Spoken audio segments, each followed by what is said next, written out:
Physics का lecture number 2 है। ये फिजिक्स का लेक्चर नंबर 2।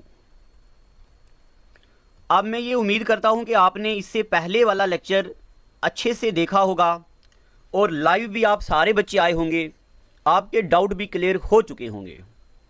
देखो, हर क्लास 2 बार पढ़ाई जाती है आपको, एक बार रिकॉर्डेड, एक बार लाइव।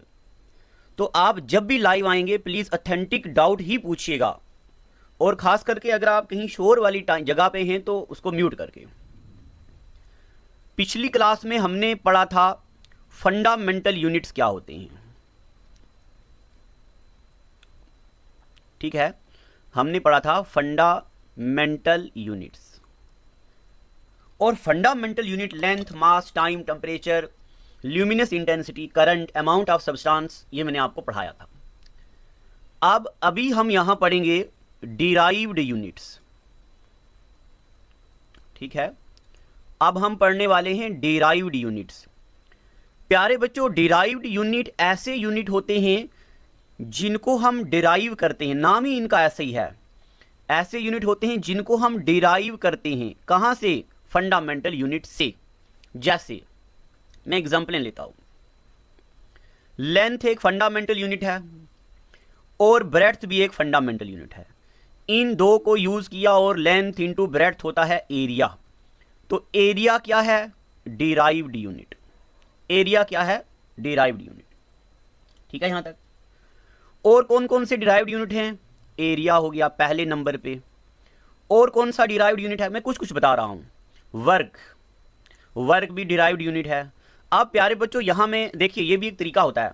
यहां पे मैं आपको वर्क नहीं पढ़ा रहा हूं, वर्क क्या होता है, यहां पे ये पढ़ा रहा हूं कि डिराइव्ड यूनिट क्या होते हैं।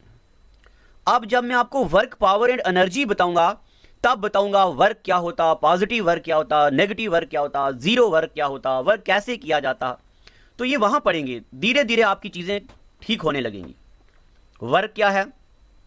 Derived unit. और वर्क के बाद फोर्स, फोर्स भी क्या है?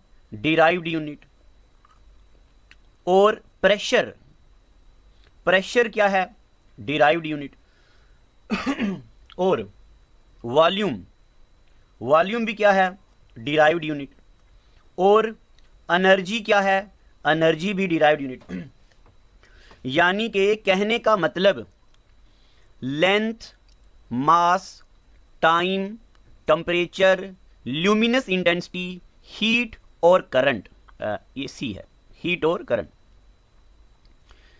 प्यारे बच्चों, इन 7 को छोड़ के, किस किस को? लेंथ को, मास को, टाइम को, टेम्परेचर को, ल्यूमिनस इंटेंसिटी को, हीट को और करंट को, इन 7 को छोड़ के जितनी भी चीजें हैं, हीट से मुराद यहां पे टेम्परेचर है, हीट से मुराद टेम्परेचर। इन 7 को छोड़ के पूरी दुनिया में जितनी भी फिजिकल क्वांटिटी हैं वो सारी की सारी क्या हैं? डिराइव्ड हैं, ठीक है। एक बार फिर से सुन लो, इन 7 को छोड़ के पूरी दुनिया में जितनी भी फिजिकल क्वांटिटी हैं वो सारी की सारी क्या हैं? डिराइव्ड। और ये 7 क्या हैं? फंडामेंटल। अब आपको कैसे पता चलेगा कि पेपर में क्या क्या आता है? तो प्यारे बच्चों, जब हमारी फिजिक्स खत्म हो जाएगी तो मैं YouTube पे ओपनली SSC के, NDA के, CGL के सारे प्रीवियस ईयर क्वेश्चंस कराऊंगा। अगर आपके पास किताब है, कौन सी? किरण पब्लिकेशन की, तो ठीक। अगर नहीं तो अभी कोई बुक खरीदने की जरूरत नहीं। किरण पब्लिकेशन की फिजिक्स का क्वेश्चन नंबर 6, पहला पेज, वहां लिखा हुआ है which of the following is fundamental quantity. तो उनमें से सिर्फ टेम्परेचर था, और टेम्परेचर को छोड़ के बाकी सारे डिराइव्ड यूनिट थे। अब क्या डिराइव्ड यूनिट इतने ही होते हैं? Area, work, force, pressure, volume, energy, क्या इतने ही होते हैं? नहीं, लाखों करोड़ों डिराइव्ड यूनिट होते हैं। तो हम धीरे धीरे पढ़ते जाएंगे। सारी चीजें एक बार पढ़ना बर्डन बन जाता है, इसलिए हम धीरे धीरे पढ़ते चलेंगे। बस इतना याद रखो, ये वाली हैं फंडामेंटल यूनिट्स और ये होगी डिराइव्ड यूनिट्स, ठीक है।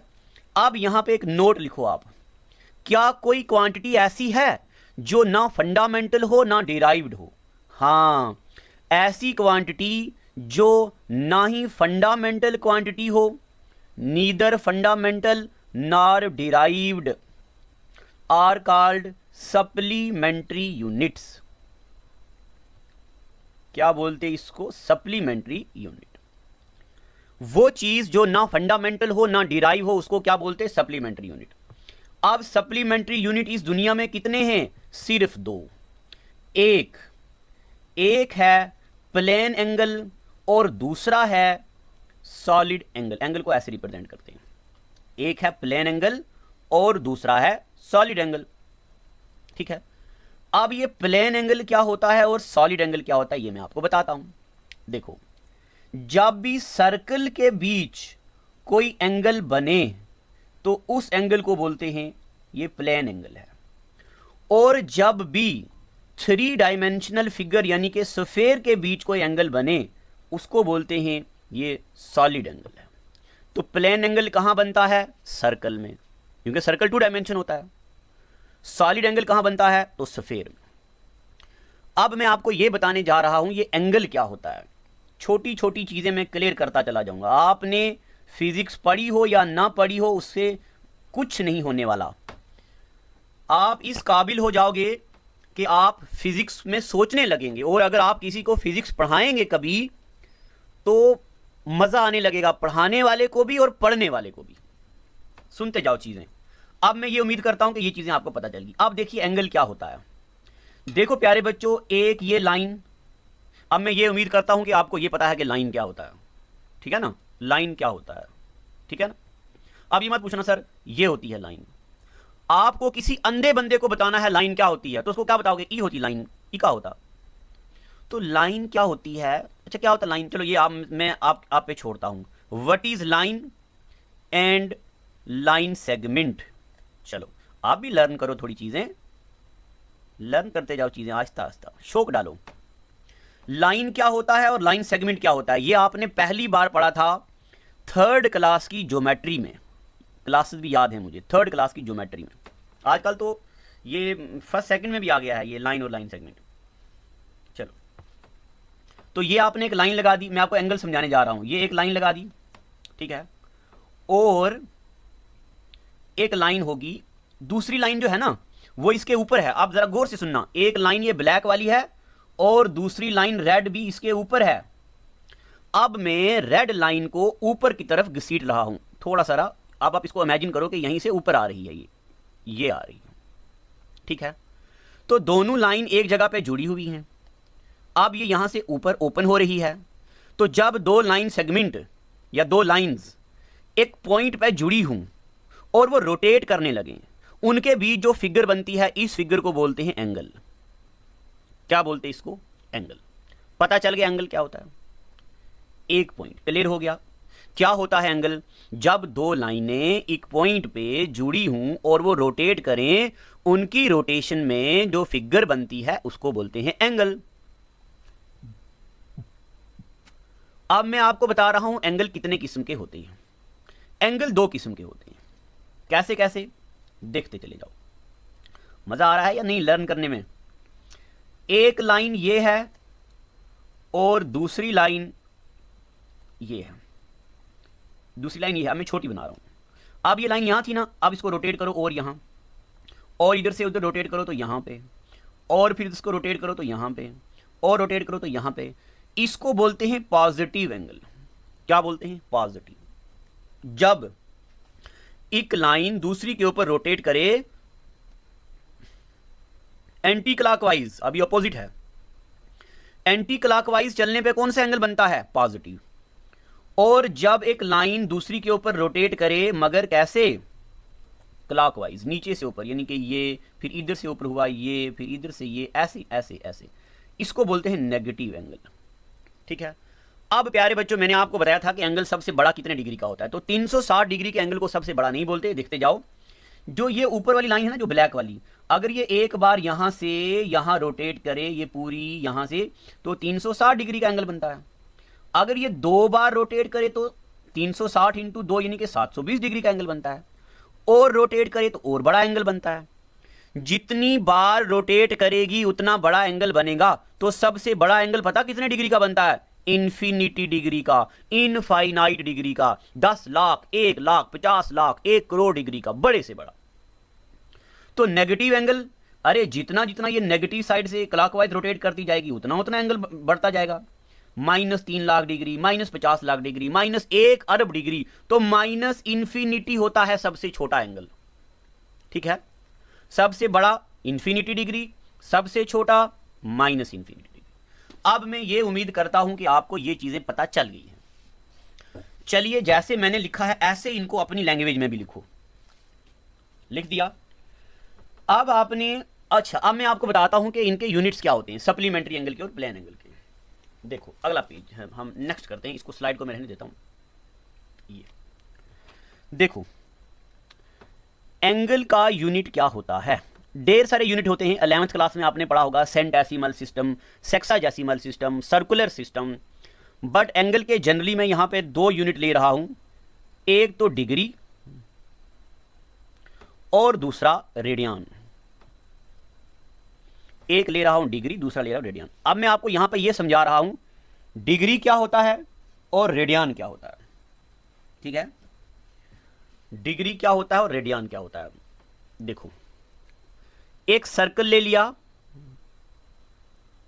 इस सर्कल के बराबर बराबर हिस्से किए, यानी कि इस सर्कल को हमने डिवाइड किया इक्वल 360 पार्ट्स में। कितने पार्ट में डिवाइड किया हमने इसको? 360 पार्ट। अब हमने क्या किया, कोई भी 2 हिस्से सेंटर के साथ जोड़ दिए। तो आप मुझे बताओ, एक लाइन ये, दूसरी लाइन ये, इसके बीच ये जो फिगर बनी इसको एंगल ही तो बोलते हैं। आप इसको क्या बोलते हैं? ये 1 डिग्री का एंगल है। कितने डिग्री का एंगल है? 1 डिग्री का। 2 डिग्री का एंगल बना के बताओ मुझे कहीं पे भी, एक लाइन ये, एक ये छोड़ के, ये हो गया 2 डिग्री का। 3 डिग्री का बना के बताओ मुझे, तो एक हो गया ये, 2 और 3 डिग्री का एंगल बन गया। पता चल गया आपको डिग्री क्या होता है। तो ये मैंने आपको बताया डिग्री। अब मैं आपको बताता हूं रेडियन क्या होता है। तो देखो, सॉलिड एंगल जो होता है ये रेडियन में मेजर करते हैं, बट इसका ऐसा यूनिट जनरली स्टेडियन माना जाता है, जो आप बच्चे पूछ रहे थे। देखो, ये कोई सफेयर है, ये रेड वाला सर्कल था और ये ब्लैक वाला सफेयर है। ठीक है, ये सफेयर बना दिया, डीसी सफेयर। अब देखिए, मान लो इसका जो रेडियस है वो 4 सेंटीमीटर है। कितना? 4। तो यहां से ऊपर चलना शुरू हुए यहां तक आ गया 4 सेंटीमीटर। अब इसको जोड़ा सेंटर के साथ। अब इसके बीच में जो एंगल बना, इस एंगल को बोलते हम रेडियन। क्या बोलते? रेडियन। अब आप मुझे बताओ व्हाट इज रेडियन। तो 1 रेडियन कब बनता है? देखिए, angle subtended between 2 radius when the length of arc is equal to the radius of circle. यानी अब डेफिनेशन ना आपने लिखनी है ना याद रखनी है, कभी पेपर में नहीं पूछी जाएगी, क्योंकि हम 12th क्लास का पेपर नहीं दे रहे हैं, हम कॉम्पिटिटिव एग्जाम दे रहे हैं। आप सिर्फ इतना याद रखो कि जब जितना रेडियस हो उतना ही सरकमफ्रेंस पे हम चलें, आर्क बने और वहां पहुंच के इसको सेंटर के साथ जोड़ें, तब जो एंगल बनता है उसको क्या बोलते? 1 रेडियन। और जो रेडियन होता है ये बड़ा होता है किससे? डिग्री से। और 1 रेडियन होता है 57.27 डिग्री। अब ये मैं आपको अभी प्रूफ नहीं करने वाला हूं, ये आपने प्रूफ किया था कब? जब आप बच्चे क्लास 11th में पहुंचे थे। ठीक है, 11th क्लास में आपने पढ़ा था प्रदीप की किताब, अगर आपने पढ़ी हो, प्रदीप की वो मोटी मोटी किताबें आती थी, तो एलिमेंट्री मैथमेटिक्स उसका पहला यूनिट था। तो आपने वहाँ पढ़ा होगा अब initio method, first principle method और ट्रायंगुलर मेथड, ऐसे। और आपने वहाँ डिफरेंशिएशन पढ़ी होगी, वहाँ आपने एंगल्स को मेजरमेंट करने का तरीका पढ़ा होगा। तो अभी आपको ये प्रूफ नहीं करना, सिर्फ याद रखना है कि 1 रेडियन 57.27 डिग्री होता है, बस। ठीक है यहां तक। अब प्यारे बच्चों और आगे चलते हैं। अब मैं ये उम्मीद करता हूं कि आपको ये भी पता चल चुका है फंडामेंटल यूनिट, डिराइव्ड यूनिट और फंडामेंटल यूनिट के सप्लीमेंट्री एंगल क्या होते हैं, ये वाला सप्लीमेंट्री एंगल। और मैं ये भी उम्मीद करता हूं कि आपको ये भी पता चल गया कि डिग्री क्या होता है और रेडियन क्या होता है। अब मुझे आपको कुछ और भी आगे पढ़ाना है। आगे चलिए। पहले हमने पढ़ा था फिजिकल क्वांटिटी, फिजिकल क्वांटिटी, और यहां पढ़ा था फिजिकल क्वांटिटी दो ऐसी क्वांटिटी होती हैं जिसको हम क्या करते हैं, मेजर कर सकते हैं, और ये दो किस्म की होती हैं। एक होती है फंडामेंटल क्वांटिटी या इसको बेस क्वांटिटी भी बोलते हैं, और दूसरी होती है डिराइव्ड क्वांटिटी। पढ़ दिया था ये। तो प्यारे बच्चों, ये हमने फिजिकल क्वांटिटी को डिवाइड किया था on the basis of measurement, on the basis of measurement. ठीक है, अब मैं फिर से यहां पे लिख रहा हूं फिजिकल क्वांटिटी, कोई क्वांटिटी। और प्यारे बच्चों, आपको पता है मैग्नीट्यूड क्या होता है? चलो मैं आपको पहले यहां पे एक चीज बताता हूं। ये चीज आपने पढ़ी कहीं पे? जिन्होंने 11th 12th में मैथ पढ़ा उनको तो पता है, और जिन्होंने नहीं पढ़ा तो वो सुनो।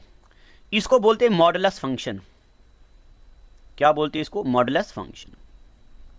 ठीक है, अगर ये पता नहीं चला, जो आर्ट्स कॉमर्स बैकग्राउंड का बच्चा है तो उसके साथ इंसाफ कहीं कहां हुआ?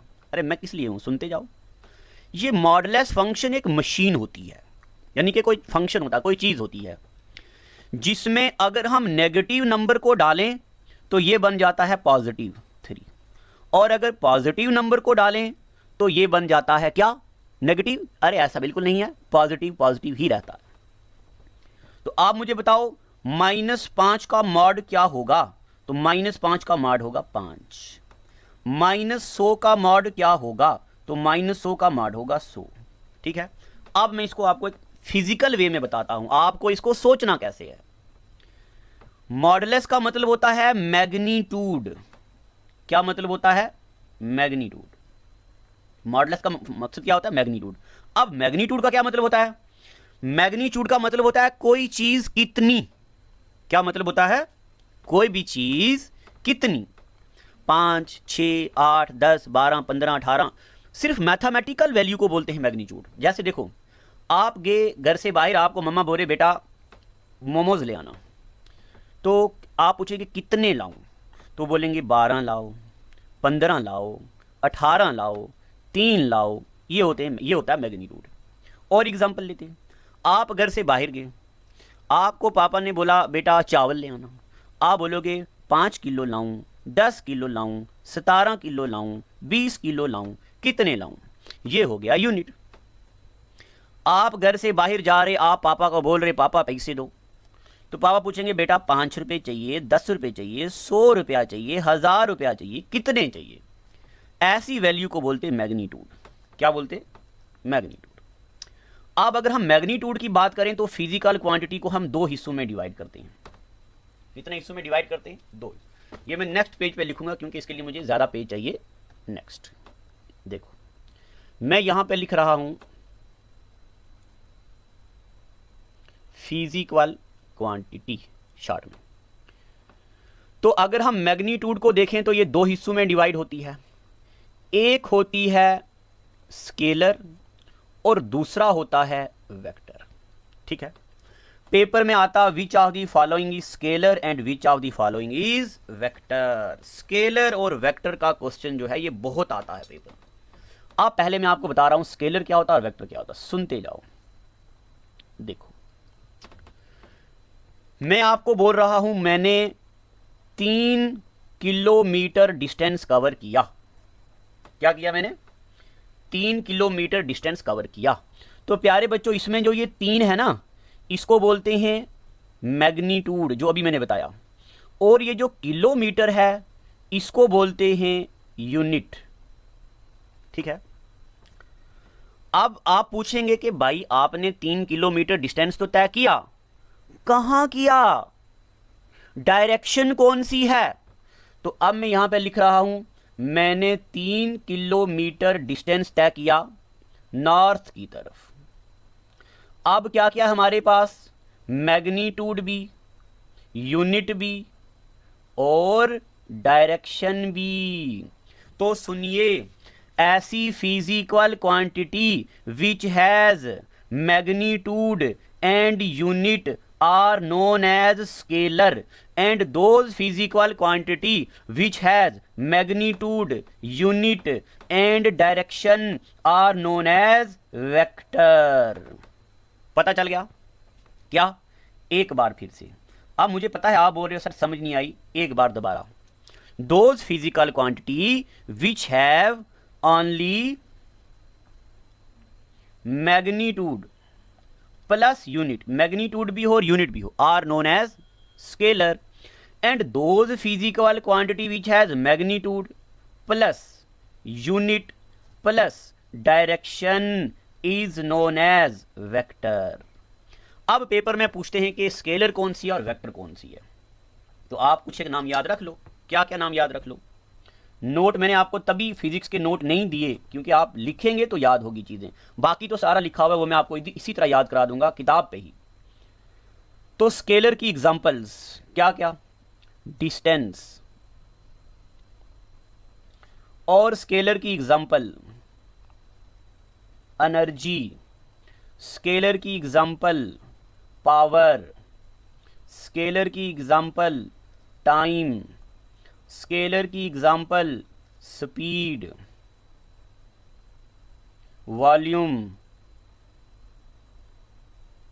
डेंसिटी,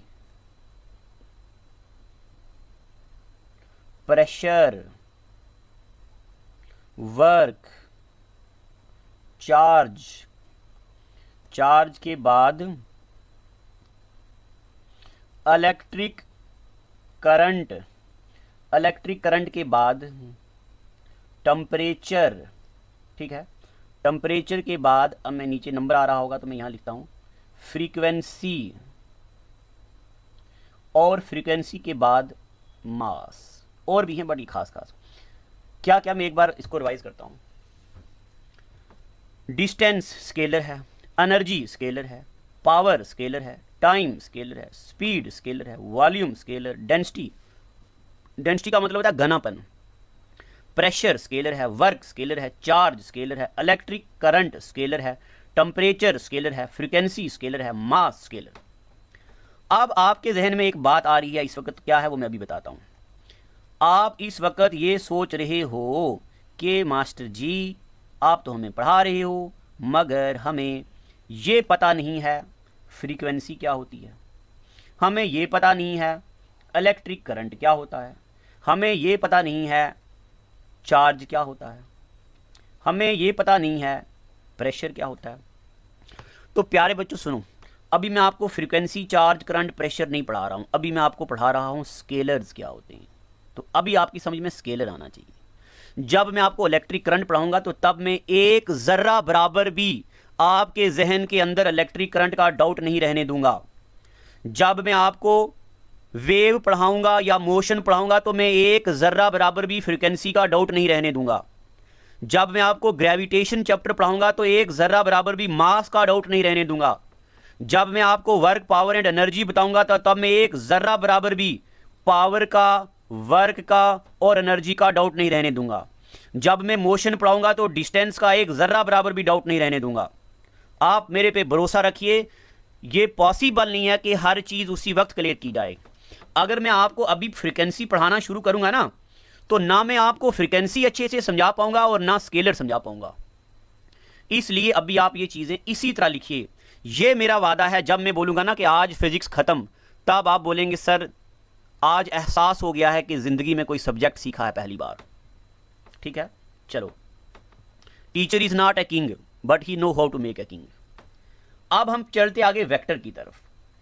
तो वेक्टर मैंने बताया जिनका मैग्नीट्यूड भी हो, यूनिट भी हो और डायरेक्शन भी हो। तो वेक्टर क्वांटिटी कौन कौन सी होती है? डिस्प्लेसमेंट,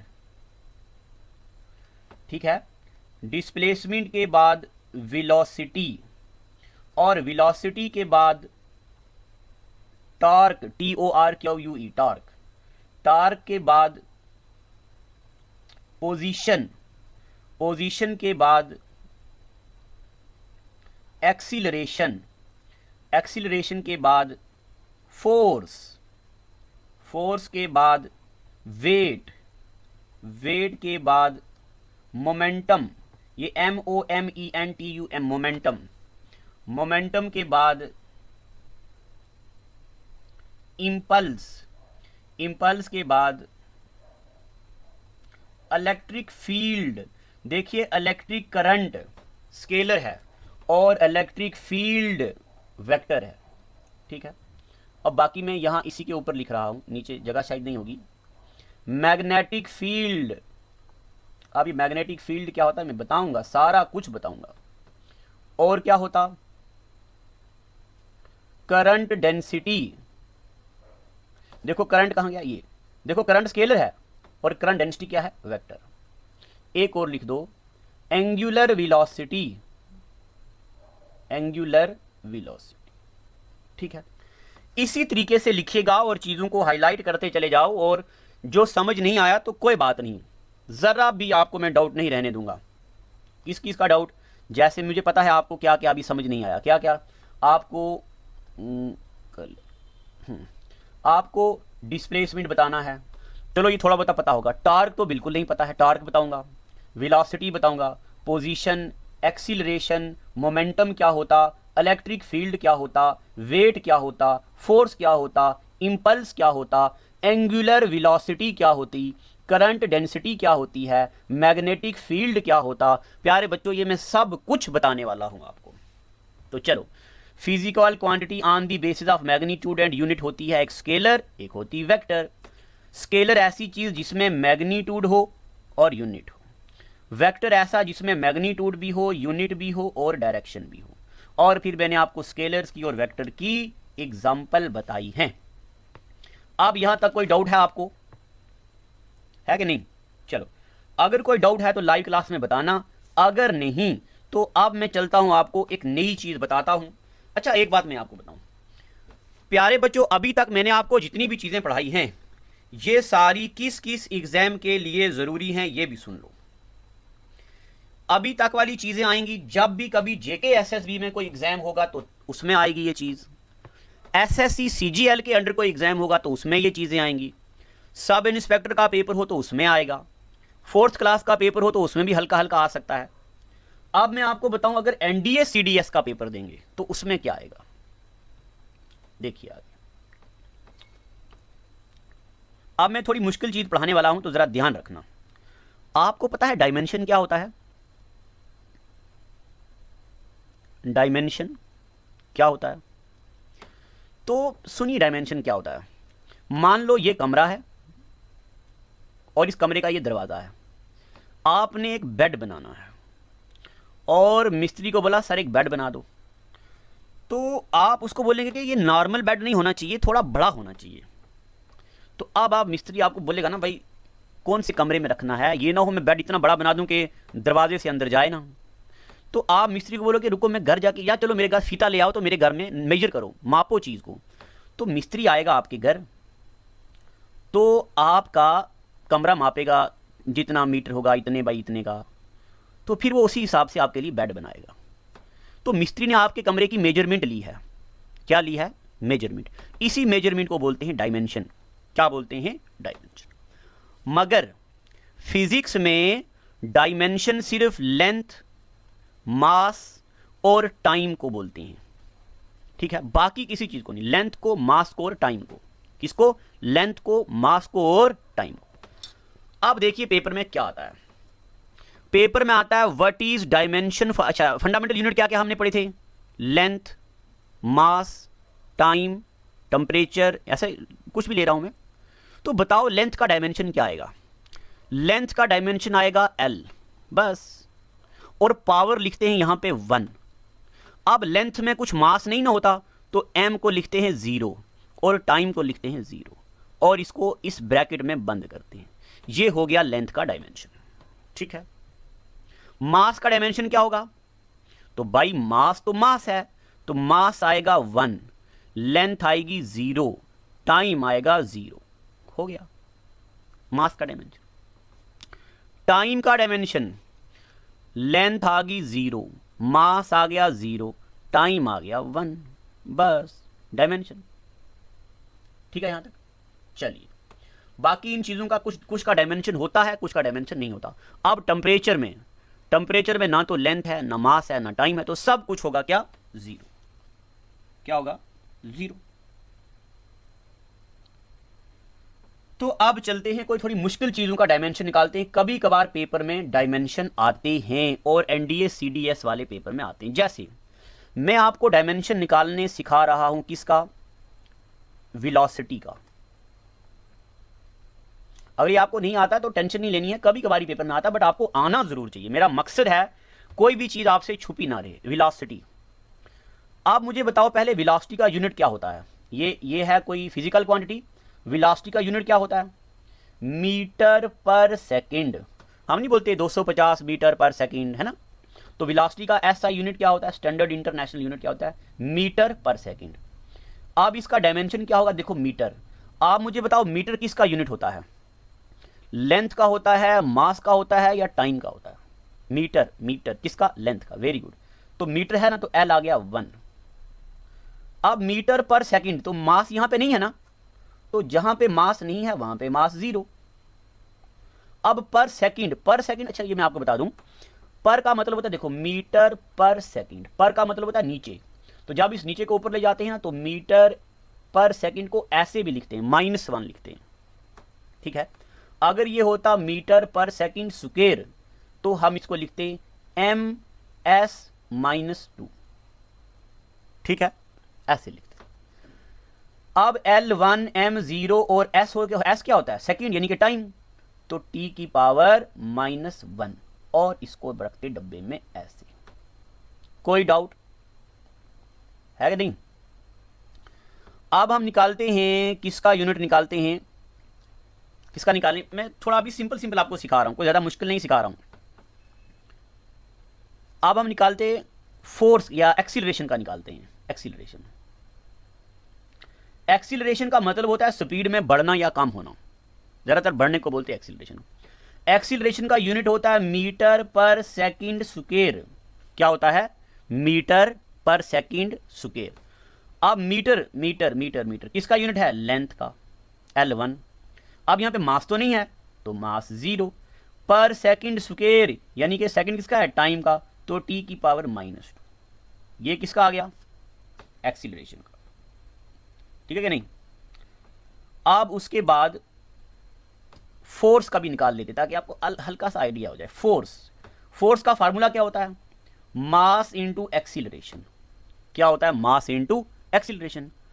अब एक्सीलरेशन का तो हमने अभी निकाला, क्या? L1 और T की पावर -। अच्छा एक बात सुनो, अगर आप ये M नहीं भी लिखोगे ना, जिसका 0 होता है, अगर आप ये नहीं भी लिखोगे तब भी चलता है, कि मैं ऐसे बता रहा हूं कि सारा लिखना है ऐसे। फोर्स हो गया मास इंटू एक्सीलरेशन। अब एक्सीलरेशन का क्या होता है? L1 और T -2, और साथ में क्या है? मास, तो M1। अब इसको सीक्वेंस में लिखेंगे L1 M1 T -2। ये यूनिट किसका है? फोर्स का। आप यहां पे 1 लिखो या ना लिखो, बट -2 लिखना जरूरी है, ठीक है। तो अब ऐसे डायमेंशन होते हैं, ये मैंने आपको बताया। मगर प्यारे बच्चों, जब हम धीरे धीरे चीजें पढ़ेंगे, जैसे जब मैं आपको वर्क, पावर एंड एनर्जी बताऊंगा, तो मैं वर्क का डायमेंशन पढ़ाऊंगा, एनर्जी का डायमेंशन पढ़ाऊंगा, पावर का डायमेंशन पढ़ाऊंगा, एसआई यूनिट पढ़ाऊंगा, सीजीएस यूनिट पढ़ाऊंगा, और सारे यूनिट पढ़ाऊंगा धीरे धीरे टाइम के साथ। अभी अगर मैं आपको पूरी लिस्ट पढ़ा दूं ना यूनिट्स की, तो आपको ना यूनिट समझ आएगा, तो ना यूनिट के आगे क्या पढ़ना है ना वो समझ आएगा। इसलिए जितनी चीज मैं पढ़ा रहा हूं उतनी ही चीज पढ़ो, उतना समझ आना चाहिए आपको, आगे का समझ आएगा, ये मेरी गारंटी है। तो आज इतना ही। लाइव क्लास में सब आना और मुझे बताना डाउट क्या क्या है। इसके आगे हम प्रीफिक्स और सफिक्स वीडियो की नोटिफिकेशन के लिए बेल आइकॉन को दबाएं। अगर आप ये वीडियो फेसबुक पर देख रहे हैं तो लाइक जरूर करें और ज्यादा से ज्यादा शेयर करें।